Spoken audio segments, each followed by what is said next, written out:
Well, hello, everybody. I am Sarah Halstead. I am a laughter lover, and I'm a lifelong learner, and I'm also an abundance attractor. And those of you who have joined me before have heard me say that, and I realize that, maybe I haven't explained that fully or each one of those so fully. I think I've learned all along life's path and all kinds of different experiences that I've come across, whether it's because I'm a mom, I've got 2 adult kids. Maybe it's because of the work that I did in nonprofits over the years, and sometimes it's because of some of the wonderful people that I've met, and sometimes I learn things from some of the not so wonderful people that I've met too. But I think there are life lessons in everything that happens to us. And I'm so delighted to be able to share some of those insights with other people if it's helpful for them too. So that's what I've been doing on my Periscopes here the last several days. And I really appreciate everybody that's come along and join me for that time together. So, as I said, I'm also an abundance attractor, and I've changed my mindset, and more wonderful things are coming to me every day, and it's just incredible. And I like to be able to share that with other people, because you can also be an abundance attractor. So we'll talk about that on another day. But you may have noticed the title of tonight's show, and that was basically putting our funny where our mouth is. And I think a lot of people have heard that phrase, put your money where your mouth is. But this is just a little bit of a play on words. One of the things that I've done for many years, probably almost 20 years now, is I've had the chance to work with what first was the University of Wisconsin Extension family living programs, and later it has become the University of Wisconsin Milwaukee's programs, as we teach people who are home visitors, who go into people's homes to provide services. Sometimes it's parenting support and education, but sometimes it's, your local public health nurse or somebody that's even with child protective services. But along that way, I've had the opportunity to meet with lots of different audiences, and been very blessed to be asked to be a presenter at a number of conferences and workshops. So I've done many of them, and it's really nice to be able to share some of the things that I'm passionate about. And one of those is laughter. So one of the seminars that we did was just this, putting our funny where our mouth is. And I thought I'd share with you a few of the insights from that particular workshop tonight, because we can all use more laughter in our day, right? Okay, so what I'd like to start with is this notion. I think if we really think about it hard, adults in our society, in our country, in our world, have a disease. Adults have a disease, and it's called hardening of the attitudes. Hardening of the attitudes. I know you may have heard of hardening of the arteries. This is hardening of the attitudes, and it's something that happens to all of us as we grow older. If you were to go into a room of first graders, go into an elementary school, all of those kids would come bubbling up with all kinds of energy. They'd all be sitting right in the front row. They'd be asking lots of questions. They'd be, just really excited and engaged and involved in things. And yet, if you go to talk to a group of high schoolers, it's a whole different story. By that time, they're sitting in the back of the room. They're not saying anything. They're all quiet. So something happens as we get a little bit older. Laughter really is a very high state. When we're laughing, we're at a very high point. Our energy is really going well. It's very enjoyable. A lot of people just, have a great time when they're laughing. So let me ask you a few questions. First of all, how many of you have ever laughed so hard that your face hurt? I mean, the muscles in your face are like you've been smiling so much, you've been laughing, and you've got this huge grin on your face so much that the muscles in your face actually hurt. I bet some of you have. I did today. All right. Very good. Well, let me ask another question. How many of you have laughed so hard that you cried? I mean, you hear about that. I laughed so hard until tears rolled down my cheeks, and you've got, this water coming down. You can't help it. You're just laughing uncontrollably because you've just laughed that much. It happens. Okay, last question. How many of you have laughed so hard that you actually wet your pants? If I were doing this in a room full of live people and I could see your reaction, first of all, I know you'd be laughing right now. But secondly, I also know that most of you would not raise your hand. Most of you would be a little embarrassed to say so. It's maybe different when we're doing this kind of broadcast and people don't see each other. But the fact is that 8 out of 10 people have. 8 out of 10 people have laughed so hard that they actually wet themselves.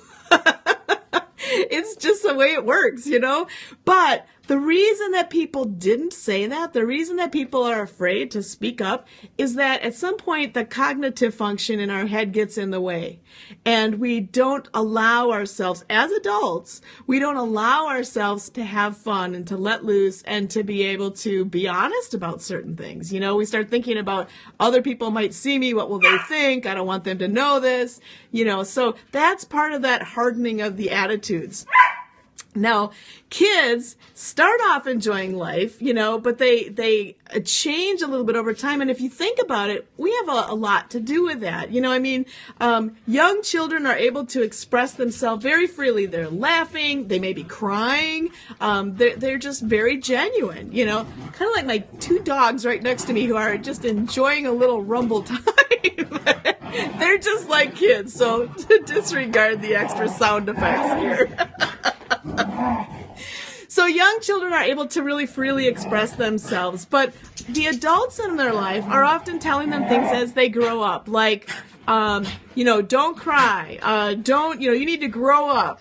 You need to wipe that smile off your face. How many of you ever heard a teacher say that? You need to wipe that smile off your face right now. Of course, we've all heard those kinds of things. And it really just contributes to what happens as we grow up. Babies actually can laugh long before they learn how to talk. And if you don't believe me, just go ahead and Google or go onto YouTube and do a search and look for babies laughing. Babies definitely laugh, you know, and that there's nothing more wonderful than that wonderful belly laugh of babies as they're going. I think dogs growl when they laugh. And mine must be enjoying my fun time here. So babies laugh, and if you've ever seen that kind of video where the parents are there and the baby's laughing and the parent can't even control themselves anymore because it's so cute, you know, to hear this belly laugh, it definitely works that way. All right. Well, a lot of times adults feel that there's just no time to laugh. You know, I mean, we have a lot of stressors. We have a lot of responsibilities, you know. I mean, you might have to pick your kids up from basketball. I know somebody said they were in the car. Maybe you're picking up dinner. You're worried about this. You've got bills to pay. You've got things you've got to do. I've got to take down the Christmas tree today. That's one of my responsibilities. For those of you who are Orthodox Christians and are celebrating Christmas today, Merry Christmas to you. In my house, the tradition is that we keep our tree up for 12 days of Christmas and then take it down on Epiphany, which is today. So that's one of my responsibilities coming up. One of the things that happens is that sometimes adults feel like, you know, things are out of balance in their life and it's just full of stress. And some people sit around and kind of wait for happiness to plop in their lap.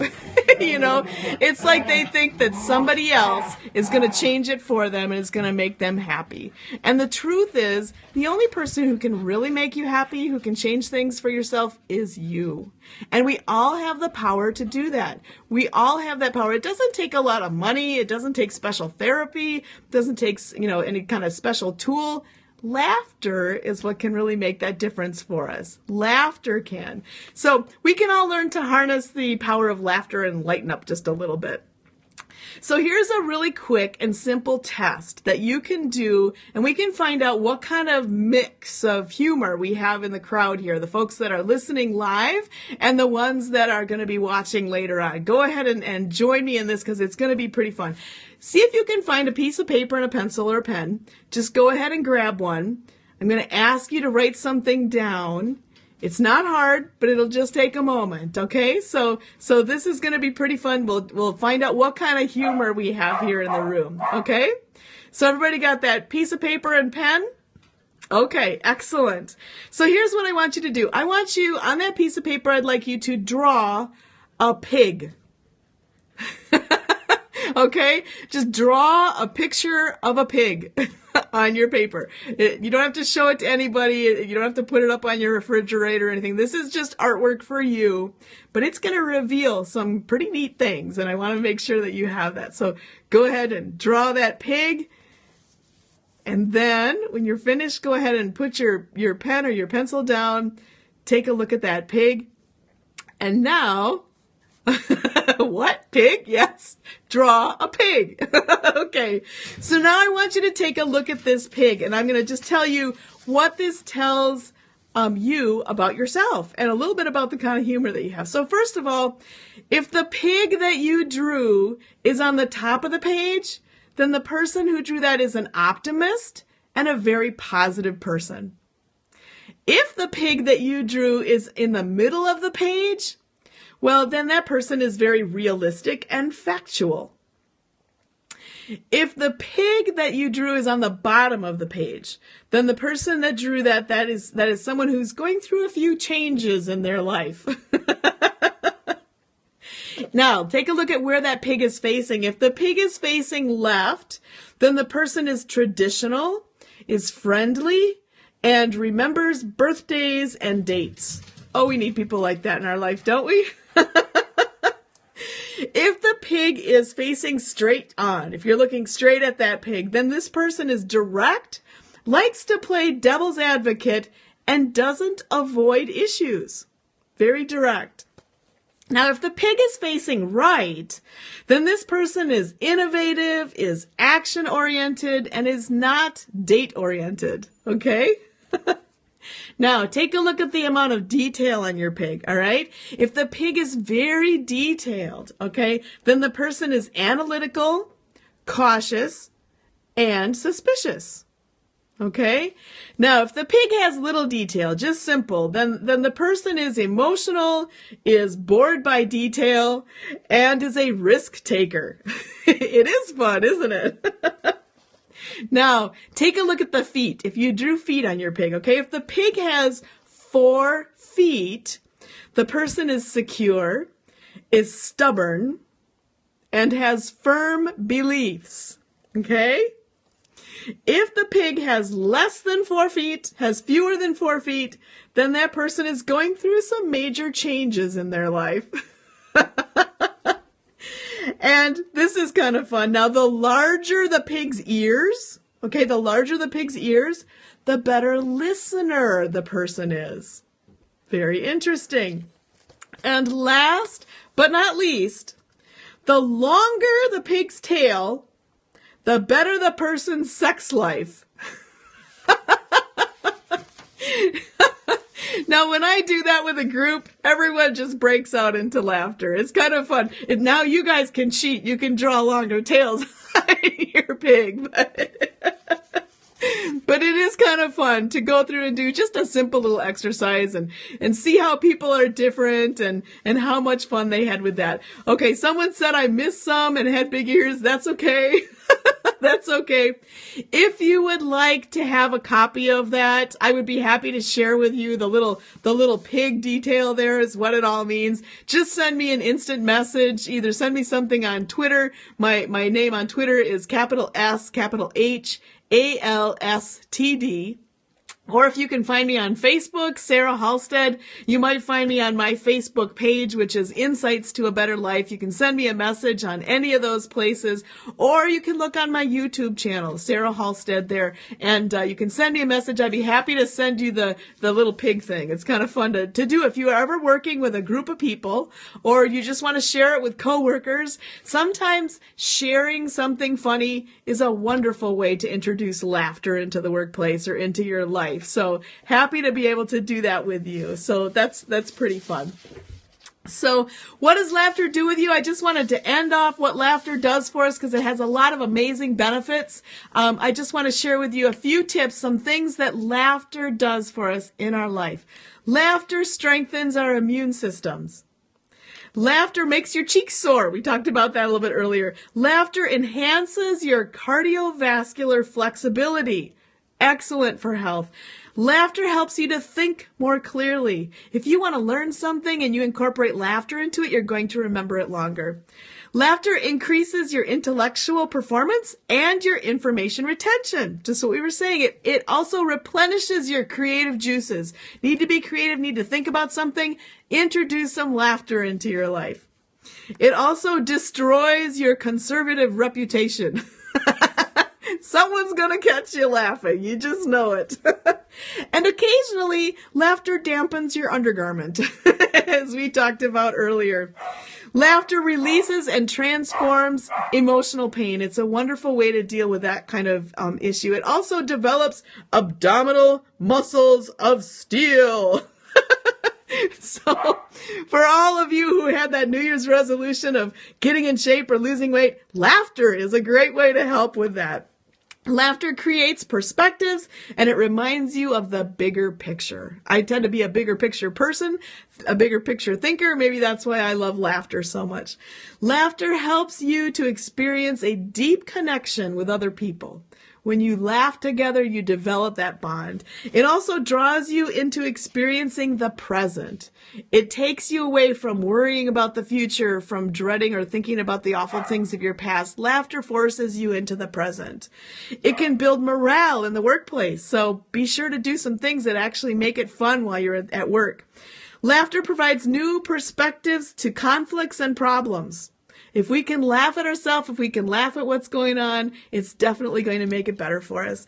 Laughter creates a more balanced life. You know, everybody's heard that all work and no play is, well, boring. So we've got to be able to laugh. We've got to be able to laugh. Laughter improves customer service and productivity in the workplace. So if you work someplace where customer service is important, definitely find a way to incorporate laughter. It is a very powerful tool for prevention. Laughter is amazing. It allows you to express anger in a socially acceptable manner. You can always make a little bit of a funny joke about some things, and it'll be a little easier for someone to hear. It puts a devilish twinkle in your eye. One of my good friends talks about putting a twinkle in your wrinkle, and I got to shout out to Irene because I think all of us can definitely do that too. Laughter can pop you out of an emotional rut. And last but not least, laughter makes you wonder why you wasted all those years being serious. No matter where you are in your life, laughter can be an incredible part of it. Do something for yourself today that incorporates laughter. I really appreciate all of you jumping on with me tonight. It's been a lot of fun. It's great to be able to laugh with you. I love all the hearts. Thank you all so much for the comments. You make life so much more worth living. Getting on and being on Periscopes with all of you is absolutely fun. So I am so happy that you joined me for a laugh. Hopefully you learned something about laughter. And as I said, if you'd like to have a copy of that pig energizer, the pig piece that I talked about, I'd be happy to send that to you. Just reach out to me on Facebook or Twitter or through my YouTube channel or my Insights to a Better Life page. Laughter is a part of my day. As I mentioned so many times, I am a laughter lover. And who doesn't love to laugh, right? I mean, it's just lots of fun. So may your day be filled with laughter. May your evening be filled with laughter. May it be spent with those that you love most. I hope you all have a very wonderful and blessed day. And be sure to spend some time laughing together because it's absolutely amazing. Thank you, Robert. You have inspired a lot of laughter in my life. I love it. Be sure, those of you who came on later, to go back and take a look at some of the first part of the broadcast because it's really been fun. We've enjoyed a lot of laughter together, and I thank you all so much. So much. Take care, everybody. We will see you again tomorrow.